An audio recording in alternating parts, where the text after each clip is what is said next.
बिस्मिल्लाहिर्रहमानिर्रहीम अस्सलाम वालेकुम welcome to home biology class 8 science थे او بده کې یونټ نمبر 3 دی دا یونټ نمبر 3 چې دی د دې نوم نه دی درې نومونه دي یو نوم دی ویریشنز بل هیریډیټي او درېمې دی سیل ډیویژن نو مطلب سره چې په دې یونټ کې به تاسو د درو سيزونو باره کې خبرې کوئ اولنې دی ویریشن څه ته ځان پوهیږئ ویریشن موږ ته وایو که تاسو د خپل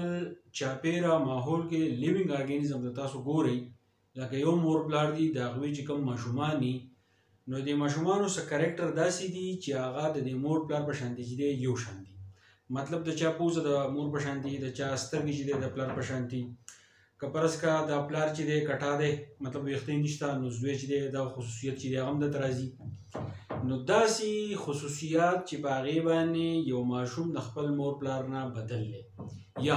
تاسو فرض کړه د ګلاب ګلونه تاسو ګورئ یو د ګلاب ګلي خو د چا رنګ توري د چا سوري د چا سپیني د چا چې دی پاتینګړي د چا چې دی پینک کلري نو مختلف قسم کلرز دي دغه ته موږ وایو ویریشن کومه تبدیلی چې راځي د پیرنټ نه مور پلار یعنی یو طرف ته چې دی بچی دي بل طرف ته مور پلار دي که هغه په بوټو کې دي که په انسانانو کې دي ځناورو کې دي کومه تبدیلي چې د دې دواړو په دې منځ کې ده نو دغه ته موږ وایو ویریشن یا د نورو ارګانیزم په منځ کې یو بل په منځ کې کوم تبدیلي چې راځي هغې ته موږ وایو ویریشن دویمې ټکی دی هیریډیټي موږ وایو داسې خصوصیات چې هغه د مور پلار نه ماشوم ته پاس کېږي نو دغې ته موږ وایو هیریډیټي او درېمې دی سیل ډیویژن یعنې د سیل تقسیمېدا که ځناور دی انسان دی که بوټی دی د دوی شروعات کېږي د یو سیل نه دغه سیل چې دی بیا ډیوایډ کېږي یو نوی ارګانیزم په وجود کې چې دی راځي خو یاد ساتئ سیل ډیویژن چې دی دوه قسمه دی یو دی مایټاسیس بل دی میاسیس نو په دې یونټ کې به موږ د دغې دواړو په باره کې په تفصیل باندې وایو خو ستاسو دا چپټر چې کله شروع شي دا خو د یونټ نوم شو یا د چپټر نوم شو اولنی ټاپک کې دی جینیټکس موږ د جینیات جینیټکس د 12 نه بعد 4 کا ډیګري د 20 پکې کېږي ډېر شي خلک چې دی کوي نو جینیټکس په باره کې چې کله تاسو وایي نو د دې سره سره به تاسو د ډي ان اے کروموسوم او د جینز په باره کې په دې یونټ کې په تفصیل باندې وایي ستاسو په دې بوک کې د اولنی کوم پیراګراف چې دی هغه ما لیکلی هغه داسې ورکړلی چې since thousands of years human understood that certain physical characteristics could be transmitted from one generation to another په دې هم ځان پوه کړئ چې وایي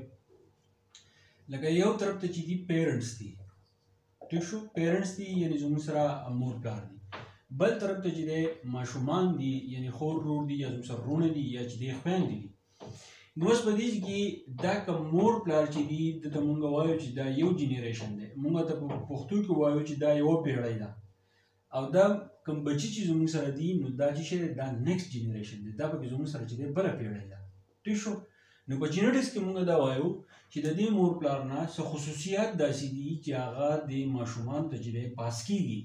یعنی د یو جنریشن نه بل جنریشن ته دا خصوصیات چې دی هغه پاس کېږي دې ته اصل کې هیریډیټي وایي خو دا هیریډیټي مونږ په څه کې وایو دا مونږ په جینټکس کې وایو په جینټکس کې مونږ ویریشن او د هیریډیټي باس کوو نو انسان ته د زرګونو کلونو نه دا خبره چې دا معلومه ده چې د یو جنریشن نه بل جنریشن ته څه خصوصیات چې دی هغه پاس کېږي یوه خبره شوه بله خبره پکې دا کړله چې زه اوس وایم چې د ده نه خصوصیات دلته پاس کېږي هغه خصوصیات چې دي څه دي دا خبره یاد ساتئ چې کله خصوصیات پاس کېږي نو هغه یو ټکی پکې یاد ساتئ چې موږ د جین وایو دا جین چې دی دا په دې یونټ کې موږ په تفصیل باندې ووایو خو صرف دې چې دا وپېژنئ چې جین موږ دې ته وایو چې دا په جسم کې د یو خصوصیت دپاره ذمهوار دی د یو ټریډ دپاره دا ریسپانسیبل دی لکه زموږ د سترګو کلر چې دی کنټرول کېږي هغه د جین د وجې نه کنټرول کېږي زموږ د سرمنې رنګ چې دی کنټرول کېږي د جین د وجې نه چې دی کېږي نو په دې کې دا وایي چې د یو جنریشن نه بل جنریشن په خصوصیات پاس کېږي نو په دغه کې زموږ سره څه دي ټریډس او خصوصیات سچ از آی کلر که د سترګو کلر شو تاسو خیال کړئ اکثر د مور پلار سترګې شنې نو کوم بچي چې دي د هغو سترګې چې دی هغو سره هم شنې یا په دې ماشومانو کې چې دی تورې سترګې راشي د دوی په نسو کې هغه شنې سترګې چې دی راشي نو دا خصوصیت چې دی دا د یو جنریشن نه بل ته چې دی پاس کېږي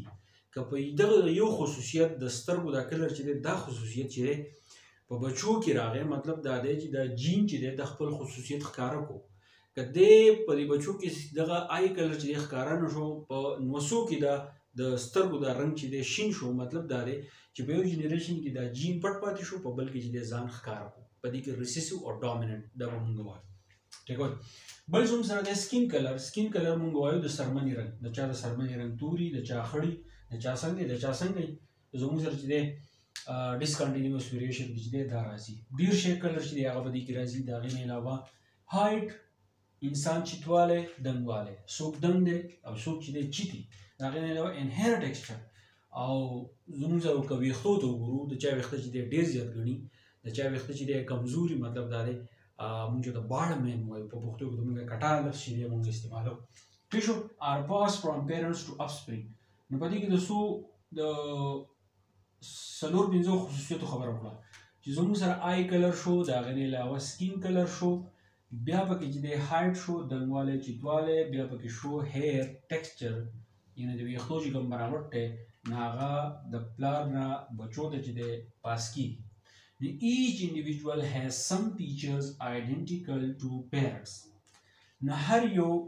انډیویژوال چې دی که فرض کړو موږ انسانانو خبرې کوو نو هر انسان چې دی په دې کې داسې خصوصیات دي چې هغه د مور پلار په شان دي چې دی یو شان دي لکه د انسان پوزه یو د مور په شان دي یو د پلار په شان دي کم قد شو ویښته شو کم سکین شو نو دا خصوصیت چې دی په دې کې به څه خصوصیت داسې چې هغه به د مور پلار په شان دي چې دی هغه به یو شان دي نو دا خبرې موږ په جینیټکس کې چې دی موږ سټډي کوو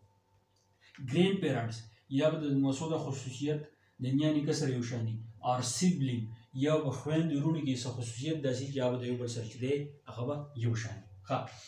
جینیټکس is a period of biology اوس که فرض کړو موږ جینیټکس وایو دا د بیالوجي یو پیریډ دی د چا د بیالوجي that studies how traits are passed from parents to offspring لکه زویمه چې د مور پلار نه خصوصیت راځي بچو ته پاس کېږي نو جینیټکس موږ ته وایي چې دا خصوصیت د مور پلار نه دې ماشومانو ته چې دی څنګه پاس کېږي نو جینیټکس دا موږ ته بالکل په تفصیل باندې وایي نو په دې یونټ کې به موږ دا کور کوو چې هغه کم کرکټر دي چې هغه د مور پلار نه ماشومانو ته پاس کېږي په کومه طریقه باندې پاس کېږي نو دا په جینیټکس کې چې دی موږ په تفصیل باندې وایو ښه د پاسینګ اف ټریټس to next generation is known as heredity هو که د دې جنریشن نه دا کرکټر رالو د پاس شو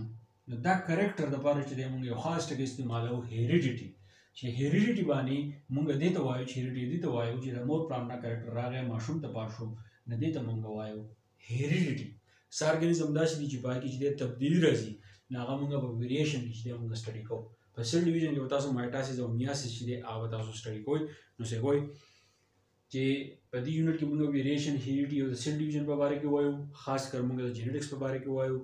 جینیټکس موږ دې ته وایو چې د بیالوجي یو برانچ دی په دې کې موږ دا وایو چې مور پلار دي د دې مور پلار نه د ماشومانو ته خصوصیت چې دی هغه پاس کېږي پاکې د سترګې رنګ دی پاکې د سکین کلر دی پاکې هایټ دی پاکې ویښته دي د ویښتو چې کوم ټیکسچر دی بناوټ دی نو دا ټولې خبرې چې دی دا